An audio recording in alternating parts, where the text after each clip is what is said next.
A toda máquina. Si el consumo de commodities de China sigue creciendo a la tasa que lo ha hecho durante los últimos 10 años, esto es lo que debería hacer el mundo para satisfacer la demanda en 2020, asumiendo que el apetito conjunto del resto del planeta no cambie.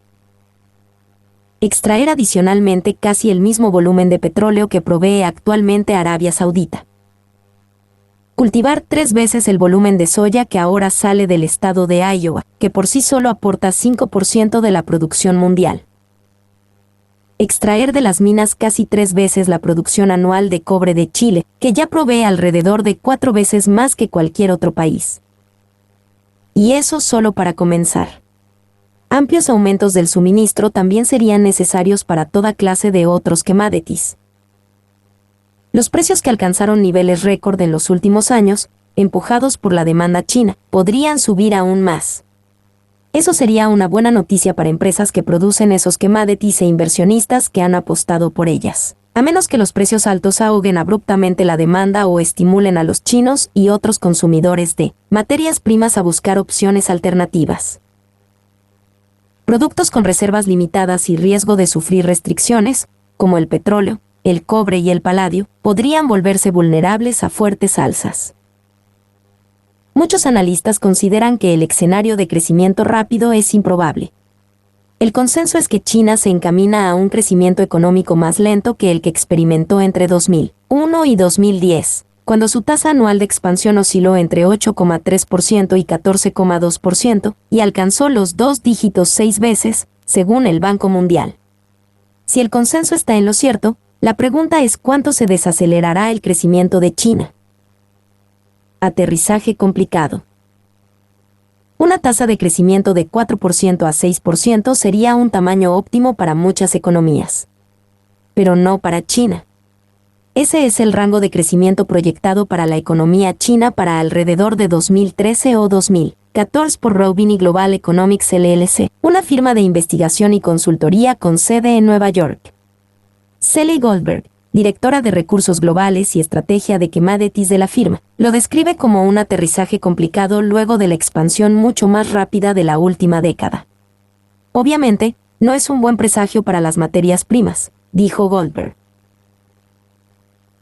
La demanda de acero, cobre y otros metales industriales podría caer de forma significativa si China se estanca, porque esos materiales son muy usados en la construcción, que estaría en riesgo debido a la debilidad del mercado chino de bienes raíces, y porque China suele representar alrededor de 40% de la demanda global de esos materiales. La demanda de carbón también podría menguar, sostiene, porque el combustible se usa mucho en China para generar energía. Algunos commodities podrían verse afectados no porque China los use más que los demás, sino porque ha generado gran parte del crecimiento en sus mercados. Por ejemplo, mientras China representa solo 11% de la demanda global de petróleo, según Barclays Capital, ese país es responsable de 60% del crecimiento de esa demanda. Más lento pero estable. Para muchos observadores de China, incluido Barclays, el escenario más probable es el de una economía que se siga expandiendo con solidez pero a un ritmo menos acelerado. Eso se traduciría en una presión continua al alza sobre la mayoría de los precios de commodities, y algunos posiblemente aumentarían marcadamente, pero en la mayor parte de los casos no serían los precios exorbitantes que estarían provocados por una economía recalentada. Aún vemos muchos motivos por los que el crecimiento va a continuar, pero la tasa de crecimiento va a volverse más lenta con el tiempo, sostiene Jim Lennon, analista especializado en el mercado chino de commodities en Macquarie Group Ltd. Una de las referencias principales para los productores de materias primas. La primera mitad de la década actual registrará un crecimiento más rápido que la segunda mitad, según Lennon, ya que el principal motor de la economía china a lo largo del tiempo pasará de enormes proyectos de infraestructura a la demanda de consumo por bienes duraderos. El resultado será un aumento más moderado en el consumo de metales básicos y otros commodities, sostiene. Incluso en un mundo más lento pero estable, la demanda y los precios podría dispararse en el caso de algunas materias primas. Entre 2000 y 2010, el consumo chino de cobre, aluminio, zinc, níquel y plomo creció a intereses anuales compuestos de entre 13,9% a 24%, según una presentación de Lennon en octubre 2011. Algo para tener en cuenta es que China es un mercado tan grande ahora que cualquier aumento en el consumo, incluso una expansión económica más lenta pero estable, puede crear una nueva gran demanda y empujar los precios al alza. En palabras de Goldberg, aún son 1.300 millones de personas. China se come al mundo. El resto de los BRICS hace cola y espera su turno. China es un factor clave para los mercados de materias primas, pero no es el único.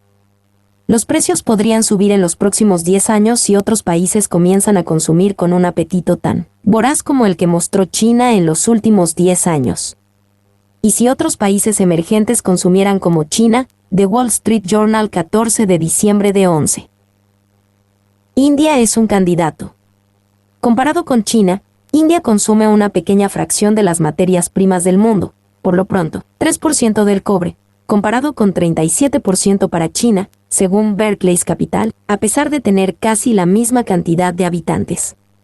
Pero eso podría cambiar, porque India está menos desarrollada que China, lo cual significa que aún tiene una gran cantidad de trabajo por delante para mejorar su infraestructura, en particular, modernizar su sistema eléctrico. India también quiere aumentar la producción fabril, dice Deepak Lalvani, director para India de la consultora británica Lalkap Ltd. Es larga la lista de otros países, menores, que consumen menos materias primas per cápita que el mundo desarrollado, lo cual deja mucho margen para que crezca la demanda global. Mientras el consumo ha estado creciendo en algunos países, no lo ha hecho con la misma celeridad que en China, lo cual sugiere que sus apetitos podrían aumentar. Por lo pronto, entre 2000 y 2010, el consumo de cobre en Brasil, Indonesia, Rusia y Turquía creció entre 36% en Brasil y 172% en Indonesia, según datos del Grupo Internacional de Estudios del Cobre, un organismo intergubernamental. En el mismo periodo, el consumo de China casi se cuadruplicó.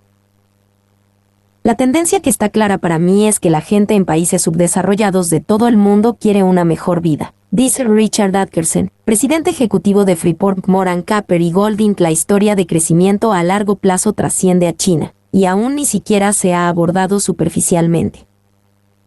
Patrones de consumo insostenibles. En 2030, la demanda global de alimentos habrá aumentado un 50%, la de energía un 45% y la de agua un 30%.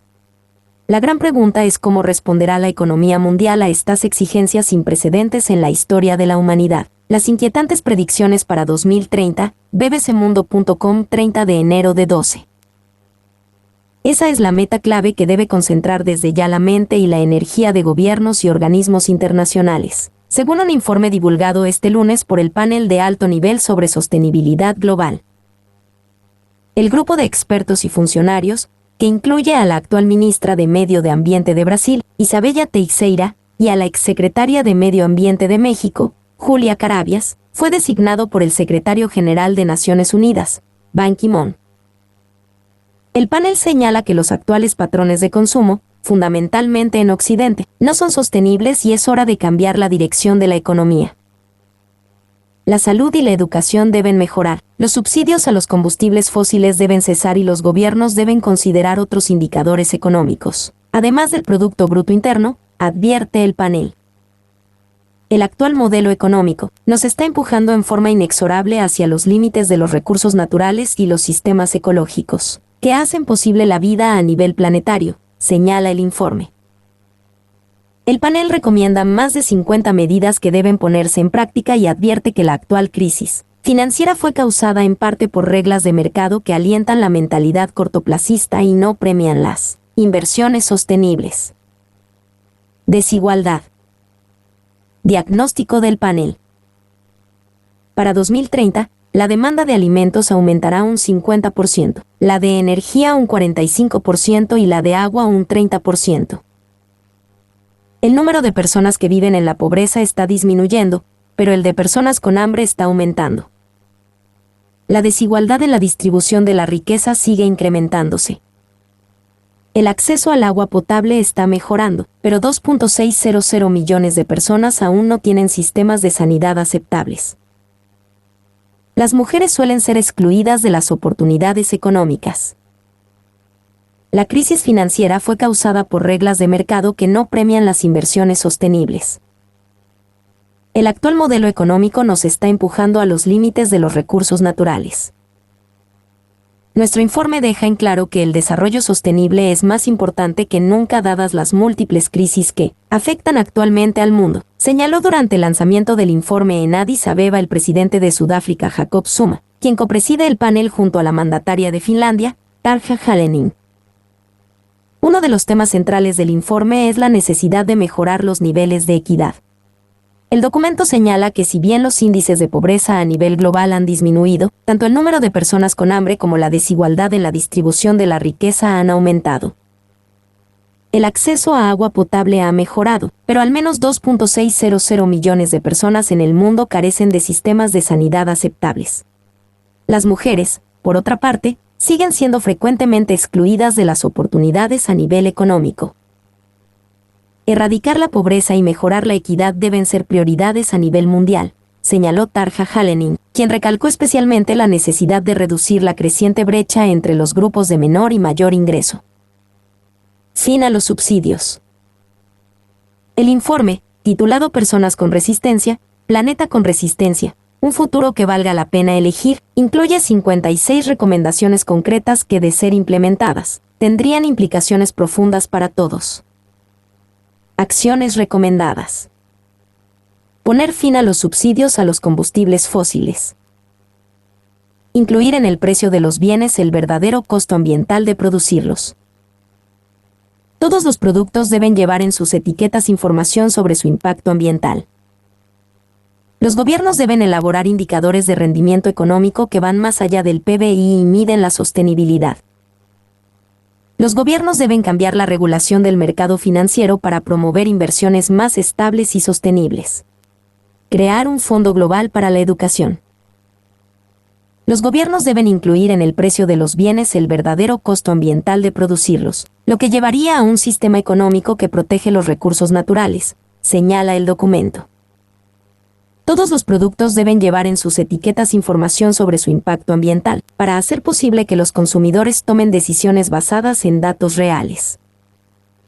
Con el apoyo de la ONU, los gobiernos deben elaborar indicadores de rendimiento económico que van más allá del Producto Bruto Interno y miden la sostenibilidad del sistema económico. El informe también recomienda que los gobiernos cambien la regulación del mercado financiero para promover inversiones más estables y sostenibles. Y los subsidios que tienen un efecto prejudicial en el medio ambiente deben ser gradualmente eliminados, según el documento.